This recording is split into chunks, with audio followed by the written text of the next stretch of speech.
시편 23편의 말씀입니다.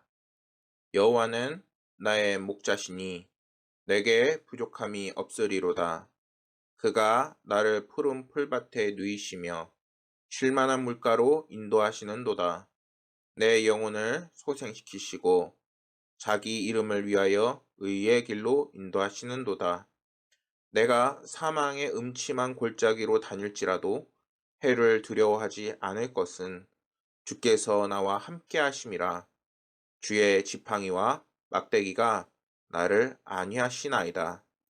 주께서 내 원수의 목전에서 내게 상을 차려주시고 기름을 내 머리에 부으셨으니 내 잔이 넘치나이다.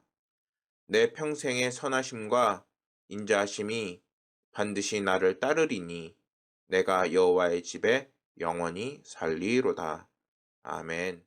오늘은 시편 23편의 말씀을 통해서 나를 보호하신 하나님이란 제목으로 말씀을 나누고자 합니다. 어느덧 이제 봄이 찾아온 것 같습니다. 곳곳에서 새싹이 트고 또한 날씨 역시 많이 따뜻해졌습니다. 이럴 때일수록 우리가 웅크리고 있는 것이 아니라 더욱더 활기차고 하나님의 은혜를 찾는 저와 여러분들이 되기를 소망합니다. 시편 23편에서는 다윗이 왕이 되고 나서 자신이 목동이었던 체험을 바탕으로 시를 작성하게 되는 것입니다. 오늘 본 말씀에서 목자와 양을 비유로 하나님과 자신을 비유하고 있고, 또 나아가서는 성경은 이제는 성도와 하나님의 그 관계를 목자와 양으로 비유하고 있습니다. 하나님께서는 목자와 같이 양을 돌보듯 이제는 우리의 삶을 돌보시고, 그리고 이제는 하나님께서 우리의 삶을 책임지심을 성경을 통해서 말씀하고 있습니다. 그것을 깨달았던 다윗은 이제는 하나님께서 나의 인도자가 되시고 또한 주인이 되심을 찬양하고 전적으로 하나님을 신뢰하면서 나아가는 삶을 살아야 할 것을 지금 찬양하고 있습니다.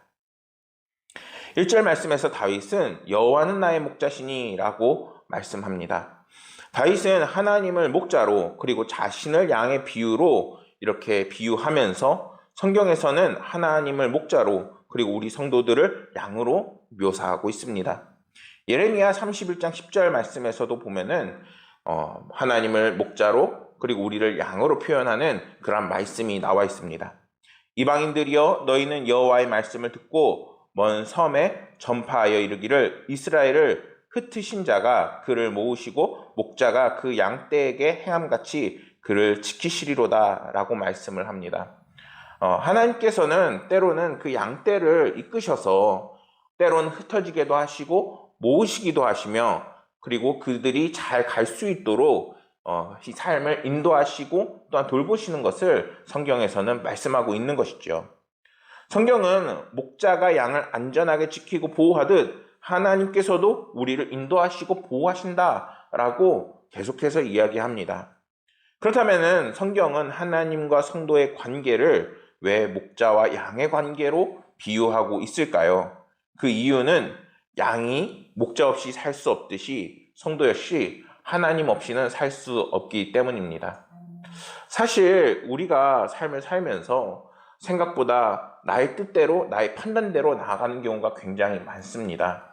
제가 요즘에 이제 신학도 얼추 맞춰지고, 그리고 또 다른 뭔가 배움이 필요해서 이제 요즘에는 어떤 것을 배울까 하다가 동영상 편집을 배우고 있습니다. 근데 그 동영상 편집을 배우게 되면은 오늘날 사람들이 무엇에 관심을 갖는지 유심히 볼 수가 있습니다. 근데 사람들이 관심을 갖는 거의 대부분은 뭔가 나에게 유익이 되고 내가 판단하기에, 내가 보기에, 그리고 나에게 도움이 되는, 이익이 되는 것들을 많이 찾게 됩니다. 그런데 정말 세상에 험난하고 어렵고 그리고 문제가 많은 이 세상에서 나를 돌보시고 함께 하시는 하나님을 찾는 사람은 생각보다 별로 없습니다. 하나님께서는 지금도 우리를 보호하시고 인도하시겠다 말씀하시는데 거기에 귀를 기울이지 않는 우리의 모습이 너무나도 쉽게 발견이 된다는 것이죠. 양에게도 너무나도 약한 양을 위험에 노출시키는 세 가지 약점이 있습니다. 첫 번째는 다른 동물들과 달리 양은 방향 감각이 없습니다. 그래서 자기들끼리 멋대로 냅두게 되면은 집으로 돌아오기는커녕 결국 방황하게 되어 있습니다. 또 양은 방어 능력이 없습니다. 그래서 만약에 이리와 같은 굉장히 무서운 동물들이 나타나게 되면은 결국에 잡아먹힐 수밖에 없게 되는 것이죠. 셋째는 양은 너무나도 쉽게 더러워집니다. 하얀 양털은 먼지에 쌓이기도 쉽고 쉽게 더러워질 수 있습니다. 심지어 양털은 계속 자라나기 때문에 깎아주지 않게 되면은 그 솜의 무게로 짓눌리게 되어 있습니다. 때문에 양은 계속 관리가 필요한 동물인 것이죠. 이처럼 양들이 목자의 도움을 받을 때 비로소 바른 길을 갈 수 있게 되고 안전할 수 있게 되고 그리고 보호를 받을 수 있게 되며 깨끗한 삶을 살 수 있게 되는 것입니다. 우리의 삶은 어떤가요? 우리의 삶에 주님이 계시지 않게 된다면 우리는 우리의 삶에 계속 쌓이게 되는 티끌과 같은 그 죄의 무게로 인해서 결국 넘어지고 그리고 절망하고 좌절할 수밖에 없게 되는 것입니다. 꼭 그게 아니래도 만약에 나의 삶에 문제가 발생하게 되면은 그 문제를 해결할 수 있는 해결책을 찾아야 하는데 그것을 엉뚱한 곳에서 찾게 되는 것입니다.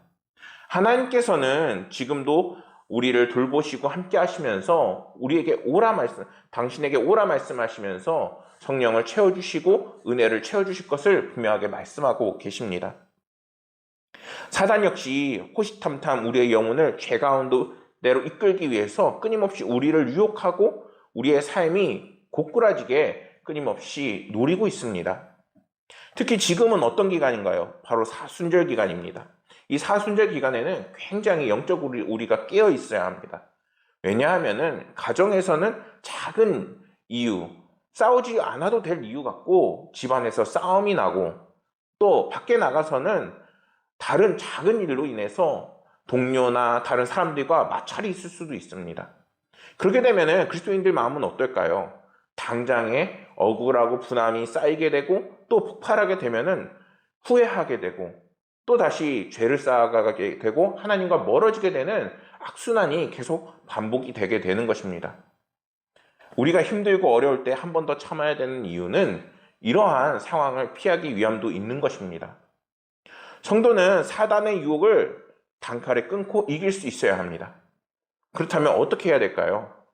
내가 생각한 대로 또한 내가 판단한 대로 움직여야 될까요? 아니죠. 양들이 목자의 인도를 받는 것처럼 우리 역시 우리의 주인이 되시고 우리의 삶의 인도자가 되시는 하나님의 말씀을 따라 그리고 하나님의 인도하심을 받아 영적 승리를 이루어야 하는 것입니다. 또 우리는 삶에 이 죄로 인해서 오염되기나 너무나도 쉽습니다. 우리의 죄의 문제는 너무나도 힘들고 어려운 문제이기 때문에 스스로 끊어내거나 뭔가 해결할 수 있는 방법이 없습니다. 그렇다면 우리의 죄의 문제는 어떻게 해야 될까요? 우리는 다 양과 같아서 하나님의 인도하심을 받고 주님을 붙잡을 때에 우리의 마음을 억누르고 있는 그 죄의 문제를 이길 수 있게 되는 것입니다. 때문에 다윗은 이러한 진리를 일찍부터 깨닫고 왕이 되고 나서는 그 목동인 때를 기억하면서 여호와는 목자시니라고 찬양하고 있는 것입니다. 다윗은 어땠나요? 다윗은 그가 목동이었습니다. 집안에서는 남자 형제 중에서는 가장 막내로서 가장 기대를 받지 못하는 자녀였고 그리고 또한 목동, 양을 치면서 끊임없이 들판을 떠돌아다니면서 한없이 외로운 존재였습니다. 양들이 아무리 다윗을 따른다 할지라도 다윗을 위로해 줬을까요? 양들이 아무리 많아도 다윗을 위로해 줄 수는 없어요. 다윗은 시편의 그 말씀들을 통해서 때로는 하늘을 보며 때로는 자연을 보며 때로는 땅을 보며 누구를 느꼈냐면 바로 하나님을 느꼈습니다. 하나님이 때로는 자연을 통해서 그를 위로하셨고 또 그들의 삶에서는 문제와 어려움 속에서 그 삶의 길을 인도하시면서 다윗을 위로하시고 평강을 주시고 은혜를 더해 주셨습니다. 그런데 이러한 말씀 우리에게 들려주시는 것은 이제는 하나님께서 우리의 삶의 목자가 되시고 인도자가 되셔서 우리가 힘들고 어려운 모든 순간에 이제 하나님께서 도움을 주시겠다라는 것입니다. 악마의 3대 도끼라는 그 글이 있는데 이 글에서는 독일의 민화 중에 악마의 3대 도끼라는 이야기를 우리에게 들려줍니다. 어느 날 악마들이 모여서 인간을 무너뜨리기 위해서 전략 회의를 합니다.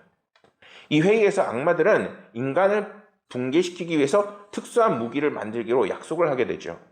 그것은 인간을 파멸시킬 수 있는 세 가지의 도끼였고, 우두머리 악마는 그 도끼를 들어보면서 굉장히 만족한 표정을 지으면서 이렇게 이야기를 합니다. 이 세 가지 도끼 중에 하나만 사용해도 인간을 무너뜨릴 수가 있어. 그리고 세 가지 도끼를 모두 사용하면 반드시 인간은 무너지게 되어 있어. 그렇다면 이 세 가지 도끼는 무엇일까요? 첫 번째는 붉은 도끼였는데, 이거는 인간의 가슴 속에 있는 그 믿음을 베어내는 도끼입니다. 두 번째 도끼는 파란 도끼였는데, 이것은 인간의 마음속에 희망을 잘라내는 도끼입니다. 세 번째는 까만 도끼였는데, 이것은 사람의 마음속에 있는 사랑의 그 줄기를 베어내는 도끼입니다. 여러분, 우리의 마음속에 믿음을 찍어내고 그 다음에 희망을 찍어내고 사랑을 찍어내게 되면 우리의 삶은 어떻게 될까요? 아마 영화에서 보지 않아도 살아있는 좀비같이 살아있는 시체처럼 걸어다니게 될 것입니다. 우리의 삶이 이렇지 않나요? 주님을 잃어버린 우리의 삶은 그 속에 사랑이 자랄 수가 없고 희망이 품을 수가 없고 그리고 믿음이 자랄 수가 없게 되는 것입니다. 하나님을 만날 때, 예수 그리스도를 만날 때 우리의 삶이 다시 그 마음의 옥토로 변화해지고 믿음이 심겨지게 되면은 믿음의 나무가 이제 자라나게 돼서 우리의 삶을 변화시키게 되는 것입니다. 말씀을 준비하면서 이 예화가 너무나도 공감이 되는 거예요. 사단은 지금도 끊임없이 우리를 유혹해서 하나님과 우리를 단절시키려고 하고 끊임없이 우리를 유혹하고 있습니다. 우리는 세상의 그 말에 귀를 기울인 것이 아니라 지금 하나님께서 이 성경의 그 말씀을 통해서 우리에게 무엇을 말씀하고 계시는지를 집중할 수 있어야 합니다. 다윗은 그가 자신을 푸른 초장에 누이시며 쉴만한 물가로 인도하신다라고 이야기합니다. 우리 역시 이러한 다윗의 고백과 같이 우리의 인생이 이제는 하나님의 인도함을 받아 쉴만한 물가로 인도함을 받고 그리고 이제 의의 길로 우리를 선하게 만들고 의롭게 만드는 그러한 길로 인도하시게 된다는 것을 우리는 알 수 있어야 합니다. 그럴 때 하나님께서는 2절 말씀에서 그가 나를 푸른 초장에 누이시며 쉴만한 물가로 인도하시는도다 라고 고백하게 되는 것입니다. 선한 목자이신 하나님은 자신의 양떼들이 평화와 안식과 은혜를 맛볼 수 있게끔 그곳으로 이끄시게 됩니다. 요한복음 10장 10절에서도 이렇게 말씀합니다. 도둑이 오는 것은 도둑질을 하고 죽이고 멸망시키려는 것뿐이요 내가 온 것은 양으로 생명을 얻게 하고 더 풍성한 것을 얻게 하려 하는 것이라. 하나님께서 우리에게 은혜를 주시고 새 생명을 주시기 위해서 우리의 삶을 이끄신다는 것입니다. 또한 양들이 안심하고 물을 마시고 쉬기 위해서는 이제는 목자의 그 도움이 필요합니다. 목자의 그 도움이 없게 되면은 양들은 쉴만한 물가를 찾을 수도 없게 되고 푸른 초장으로 나아갈 수도 없게 되는 것입니다. 그리고 다윗은 이와 같은 목자가 바로 하나님이라고 오늘 말씀에서 찬양하고 있는 것입니다. 다윗은 하나님께서 언제나 선한 목자로서 우리에게 만족과 기쁨과 그리고 우리를 위해서 지금도 일하고 계심을 말씀하고 있습니다. 사실 우리가 삶을 돌아보면은 생각보다 하나님을 느끼지 못할 때가 더 많습니다. 청년들에게 물어봐도 과연 하나님이 계시냐라고 물어보면은 자기한테 그런 말 하지 말라고 말하는 사람들도 굉장히 많이 있습니다. 그런데 우리가 정말 고난과 문제를 만나서 그것을 넘어보면은 그 상황 속에서 하나님의 은혜가 분명히 있었음을 우리는 깨달을 수 있게 됩니다. 어떤 사람은 자신의 삶에 평화가 찾아오기 위해서 다양한 취미를 갖기도 하고 또 어떤 사람은 좋은 집을 사기도 하고 어떤 사람은 다른 무언가에 빠지기도 합니다. 그러나 이러한 것들은 우리에게 정말 진정한 은혜와 그리고 행복을 줄 수가 없습니다. 왜냐하면 그것들은 일시적이고 금방 끝나는 것이기 때문인 것이죠. 우리가 교회 가는 것 대신에 얻으려고 하는 끊임없이 만족을 얻으려 하는 것이 우리의 삶에선 굉장히 많이 있습니다. 그러나 사람의 영혼은 하나님을 만날 때 진정한 쉼과 평강과 은혜를 누리게 되어 있는 것입니다. 그러한 것들이 이제는 우리 삶에서 가득 넘쳐야 되고 이제 하나님을 찾을 수 있어야 되는 것이죠. 다윗은 이제는 양을 치면서 그걸 느꼈던 거예요.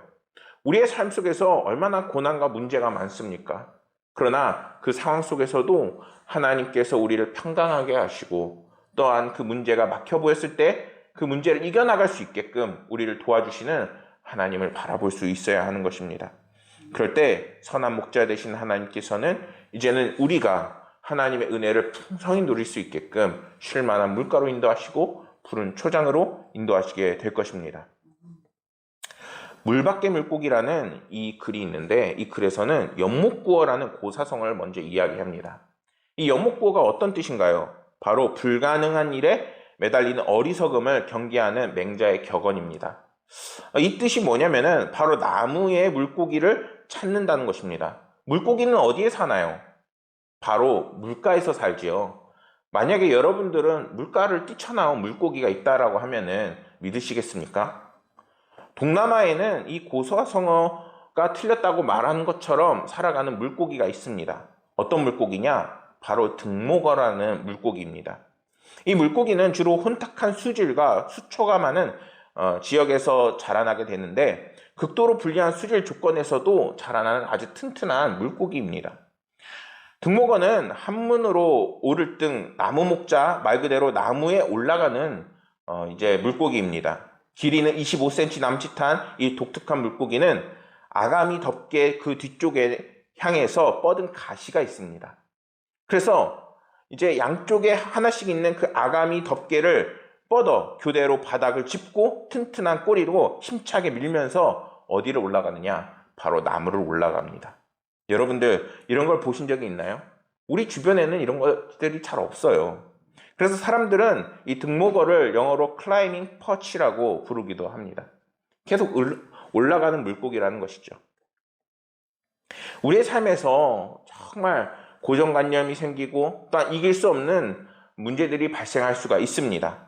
그런데 이 등목어가 있는 것처럼 하나님께서는 우리가 세상을 거스러 올라가고 또한 이길 수 있고 뛰어넘을 수 있게끔 하나님께서 인도하시고 도와주시고 함께 하십니다. 그래서 3절 말씀에서는 이렇게 말씀합니다. 내 영혼을 소생시키시고 자기의 이름을 위하여 의의 길로 인도하시는도다. 3절 말씀을 보면은 하나님은 양들을 의의 길로 인도하신다 말씀하십니다. 양들을 돌볼 때 양 무리는 한 곳에 머물러서는 안 됩니다. 왜 그렇죠? 특히 이스라엘 땅은 한번 양들이 다녀가게 되면은 그 땅이 이제는 풀을 자라기 위해서는 시간이 필요합니다. 한마디로 계속 그 땅에 있게 되면은 풀을 다 뽑아먹고 그 땅은 황폐하게 되어버리게 되는 것이죠. 그로 인해서 양들이 만약에 그곳에 머물게 되면은 먹을 음식도 없어지게 되고 그걸 결국에 병 걸려 죽을 수도 있게 되는 것입니다. 선한 목자 되시는 하나님도 이제는 성도들이 이제는 한 상태에서 계속 머무는 것을 가만히 바라보지 않으십니다. 끊임없이 성장하고 믿음이 성장하고 그리고 이제는 건강한 신앙을 유지할 수 있도록 때로는 말씀을 부어주시고 때로는 고난 속에서도 하나님을 찾는 자들에게 은혜와 기적을 보여주시게 되는 것입니다. 성경은 그렇게 하나님이 그리스도인들을 이끄시고 의의 길로 인도하신다라고 분명하게 우리에게 말씀하십니다. 그런데 우리가 여기서 알아야 할 중요한 사실은 의의 길이 반드시 똑바로 또 평탄한 길이 아니라는 것입니다. 이스라엘 땅은 대부분이 산악지대입니다. 그래서 낮은 계곡으로 이동할 경우 갑자기 많은 비가 쏟아지게 되면은 이제는 옴짝달싹 할 수 없게 되고 양들이 그곳에 갇혀서 결국 수장될 수도 있게 되는 것입니다. 그래서 목자는 이러한 길을 반드시 피해야 하고 또 맹수나 도둑이나 그리고 그렇게 위험한 지역을 피해서 가야 합니다. 근데 그러다 보면은 양들이 쉽게 가기 힘든 지역을 갈 수 있게 되기도 합니다. 양들은 목자가 인도하는 곳을 모르기 때문에 그곳이 고난이라고 생각합니다. 우리들의 삶은 어떤가요? 우리들의 삶 역시 그 목적지가 어디인지, 물론 하나님의 나라로 나아가는 삶인 것은 맞지만 우리가 살아생전에 나아가야 할 그 미래를 미리 알 수는 없습니다. 그러나 분명한 것은 하나님께서 인도하시고 함께 하신다 말씀하시면서 우리의 삶을 한 발자국 한 발자국 인도하시는데 우리가 하나님께서 인도하시는 그곳을 알지 못하게 되면 많은 두려움과 그 고난에 대해서 버거워할 수가 있게 되는 것입니다. 그러나 그 모든 시련 속에서 하나님께서는 이제는 나를 믿고 따라오라. 그리고 그분은 선한 신부시고 그리고 내가 너를 지키고 보호하실 것을 분명하게 약속하고 계십니다. 사랑하는 여러분, 지금 만약에 힘들고 어려운 일이 있다면 좌절하지 마시기 바랍니다.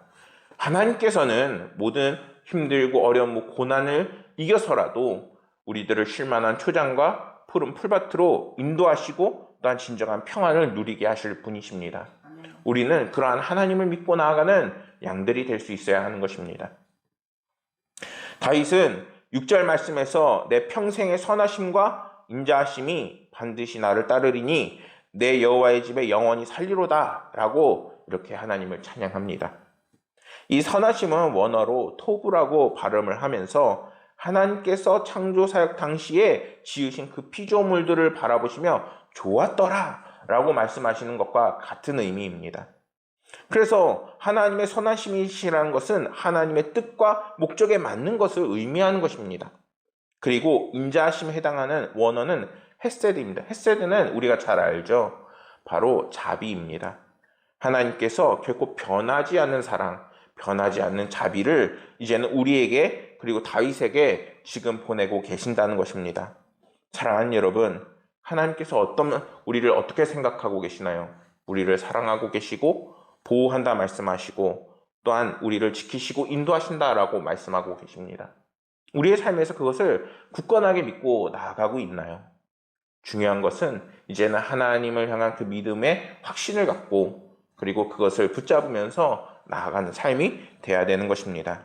사순절 기간입니다. 우리의 믿음을 흔들고 또한 우리에게 말씀을 막으려고 하는 그런 환경이 주어질 수 있습니다. 그러나 그런 환경일수록 우리를 지키신다 말씀하시고 보호한다 말씀하시고 나의 음성을 들으라 말씀하시는 하나님의 그 말씀에 귀를 기울여 우리가 영적 승리를 이루는 모든 성도님들이 되시기를 간절히 소망하겠습니다. 기도하시겠습니다. 은혜가 풍성하신 아버지 하나님, 오늘은 하나님께서 우리를 보호하시고 함께 하시며 쉴만한 물가로 인도하시고 의의 길로 인도하신다는 것을 다시 한번 묵상했습니다. 하나님께서 성도들의 삶을 이제는 돌보시고 책임져 주셔서 지금 가지고 있는 모든 기도 제목들, 문제들 또한 세심하게 주여 도와주시고 함께 주시옵소서. 하나님께서 모든 상황 가운데 부족함 없이 채워주시고 함께 하실 것을 믿습니다. 하나님께서 성도들의 삶을 책임지시고 인도하실 것을 믿으며 모든 말씀 우리 구주 예수 그리스도 이름으로 기도드렸습니다.